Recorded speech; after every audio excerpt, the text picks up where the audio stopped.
Good afternoon, class. I welcome you into our 7th session and have a special interviewee with us today, an elite athlete, swimmer from high school and early college. And I look forward to talking with you, Amy, about your experience and how that could help prepare these sport and performance psychology students.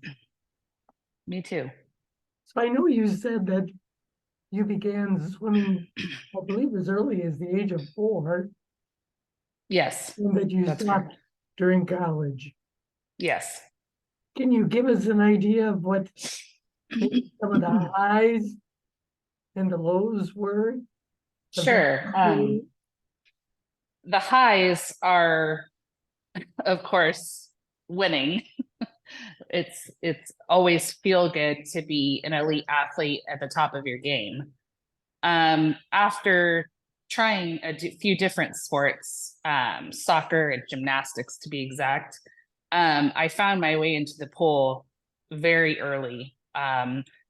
Started swimming at 2 or 3, and then I started competitively swimming at age 4. And it was a natural sport for me.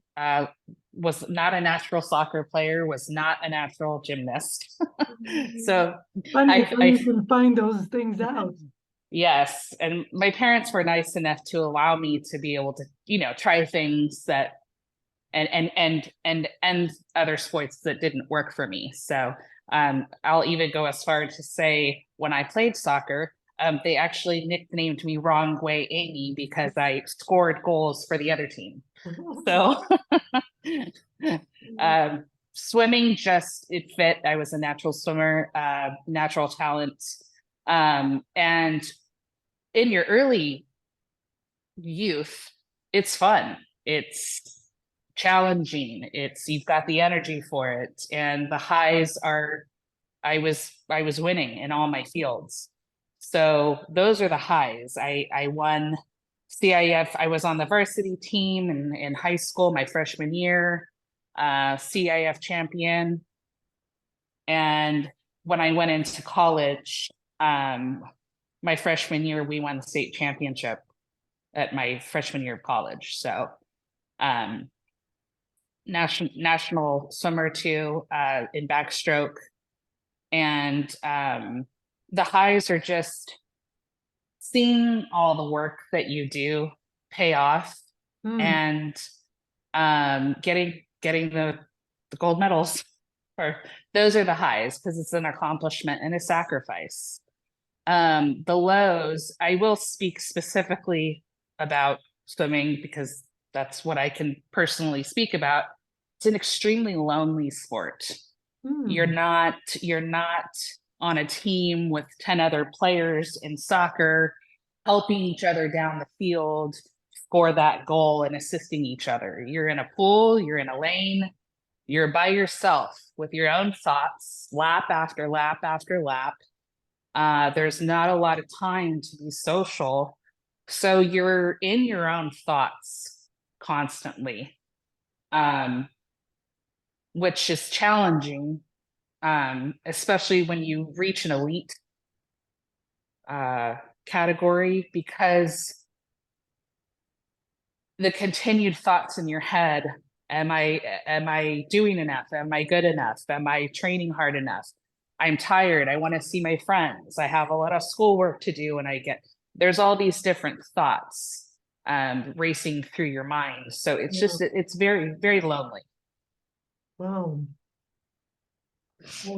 Were there any other kinds of lows in your experience with either coaching or I believe we talked about the issue of being overtrained to the point of injury? Yes. And I'm glad you brought me back to that because, again, when you're at an elite status in any sport, you run the risk of being overtrained, being overworked, feeling like you're going to fizzle out because, for my experience, I was going to school just like everyone else in every other sport. But then I was looking at 3 hours of swimming after school, not getting home till 8 or 9 at night, having to eat dinner, do homework, and then go to bed, and waking up and you're starting the whole thing over again. In high school, I had to wake up at 4 a.m. to be at swim practice at 5 a.m. I had to swim before school. So swimming 6 days a week. So you're talking about Monday through Friday, and then you're also talking about Saturday, with Sunday being your day off. Sometimes just doesn't leave enough room, I think, for mental health, for body rest, family time, social time.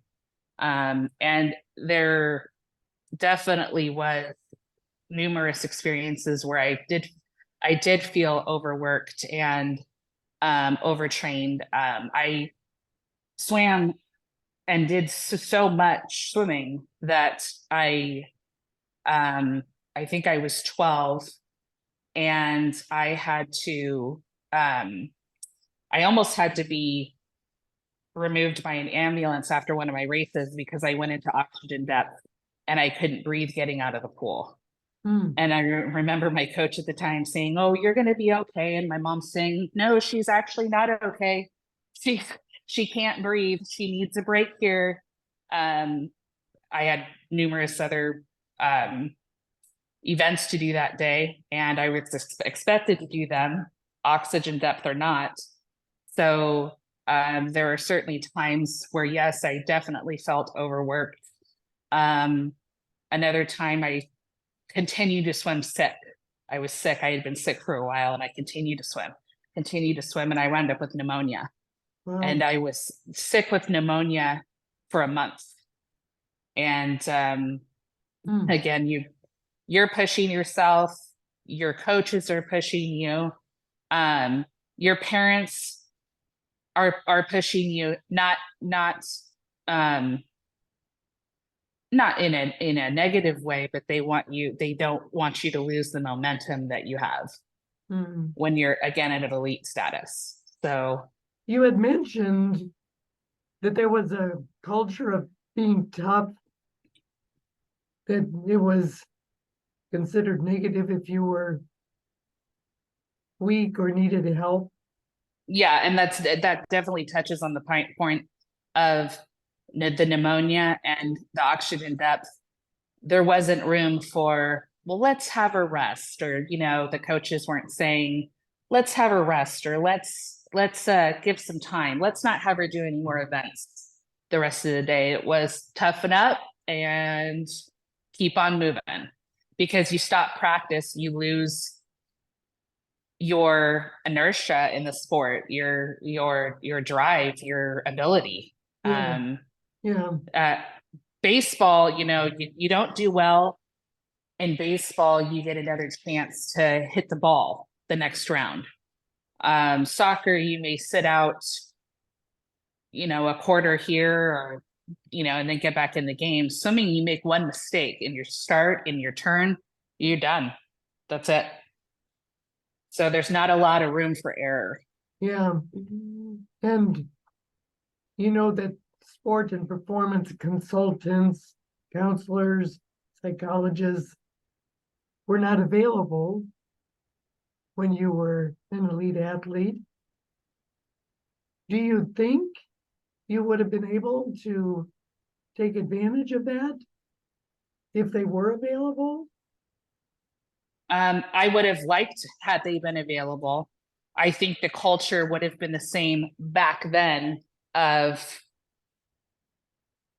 don't show weakness, don't you don't need it, just toughen up, come on, we got to get going here. I would have liked if there had been, because I think it would have been helpful. Sometimes you need and we just briefly spoke about this yesterday, sometimes you need an advocate. You need someone that's kind of a neutral party besides the coach and the parents to say, I'm concerned here. I may or may not be right, but I'm concerned and I feel like this person, this athlete here is Hmm. starting to withdraw or starting to show signs of exhaustion, is becoming rapidly ill. I think we need to take a look at what's going on here, especially in the sport of swimming, because like I spoke about, it is the loneliest sport. Hmm. Again, you're in the pool in a lap by yourself, swimming lap after lap, and we're talking 2-3 hours of swim practice at a time. Well, you'd mentioned earlier today that you have your thoughts when you're doing your laps and training, and but the thinking part, the mental part, the blockages that can happen to all people, but particularly to elite athletes, is something that sport and performance consultants specialize in. And my heart goes out to you to think about what that was like for you, for those hours and hours and hours of training all by yourself, with your thoughts that were sometimes gnawing Mm-hmm. at you and interfering with your performance. Yeah, and I believe personally, I can't say for certain, but I believe that some of that led to adult onset anxiety. Mm.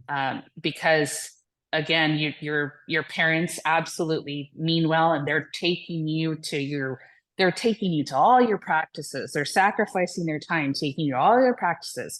I know my mom spent every day taking me to practice, and then on weekends I would be swimming in meets both days. I wouldn't always have, I would have practice sometimes Saturday, but I would also have meets Saturday and Sunday. So I was 7 days in the pool for